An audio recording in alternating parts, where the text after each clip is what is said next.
ആറന്മുള പുണ്യവാഹിനിയായ പമ്പാനദിയുടെ തീരത്ത് സ്ഥിതി ചെയ്യുന്ന മനോഹരമായ പൈതൃക ഗ്രാമം. ഭക്തിയും വിശ്വാസവും ചരിത്രവും ഇഴചേർന്ന് നിൽക്കുന്ന പമ്പാനദിക്കരയിൽ കേരളീയ ശില്പചാതുര്യത്തോടെ തല ഉയർത്തി നിൽക്കുന്നു വിശ്വപ്രസിദ്ധമായ ആറന്മുള പാർത്ഥസാരഥി ക്ഷേത്രം.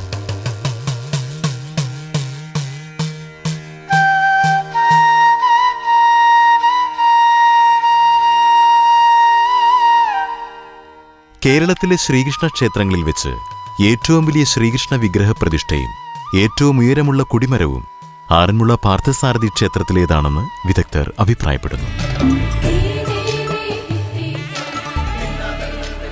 ആറന്മുള കണ്ണാടിയും ആറന്മുള ഉത്രട്ടാതി വള്ളംകളിയും വള്ളസദ്യയും ചെറുകോൽപ്പുഴ ഹിന്ദുമത പരിഷത്തും മാരാമൺ കൺവെൻഷനും ആറന്മുള വാസ്തുവിദ്യ ഗുരുകുലവും നിരവധി ക്രിസ്ത്യൻ മുസ്ലിം ആരാധനാലയങ്ങളും ആറന്മുളയുടെ ലോകപ്രശസ്തമായ പൈതൃകവും സവിശേഷതയുമായി നിലകൊള്ളുന്നു.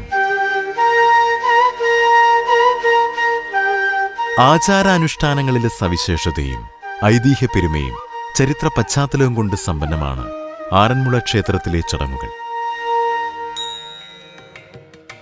സാമ്പ്രദായിക രീതിയിൽ നദോന്നതാവൃത്തത്തിലുള്ള ഭക്തിരസപ്രധാനമായ വള്ളപ്പാട്ടുകൾ പാടി പട്ടുകുടയും പൂമാലയും കൊടിക്കൂറയും അണിഞ്ഞ് പമ്പയുടെ ജലപ്പരപ്പിൽ താളത്തിൽ തുഴഞ്ഞൊഴുകുന്ന പള്ളിയോടങ്ങൾ നൽകുന്ന ദൃശ്യാനുഭവം ഒരിക്കലെങ്കിലും അനുഭവിച്ചറിയേണ്ടത് തന്നെയാണ്.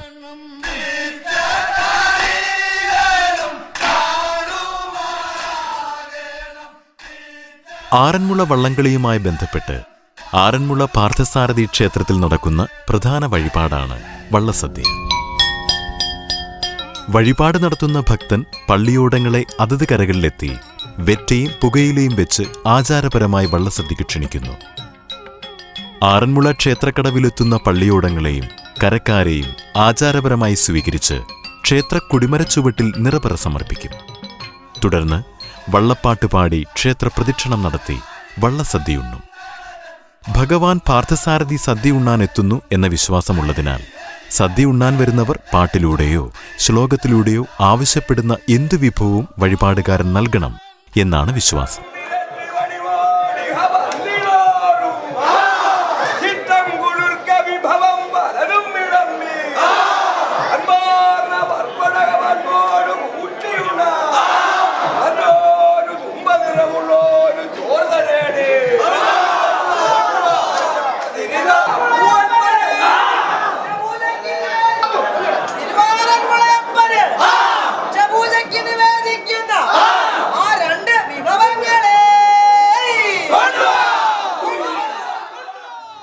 ഇഷ്ടകാര്യലബ്ധിക്ക് വേണ്ടി നടത്തുന്ന വള്ളസദ്യയിൽ സാഹചര്യപരമായി മാറ്റമുണ്ടെങ്കിലും 64ഓളം വിഭവങ്ങൾ ഉണ്ടാകാറുണ്ട്. ആറന്മുളയുടെ കാർഷിക സമൃദ്ധിയുടെ ഭാഗമായ നിരവധി തനതു വിഭവങ്ങൾ വള്ളസദ്യയിൽ ഉണ്ടാവും. ചേനപ്പാടി ഗ്രാമത്തിലെ പാളത്തൈര്, ഉപ്പുമാങ്ങ, താളുകറി, ചീര തുടങ്ങിയവ അതിൽ ചിലത് മാത്രം.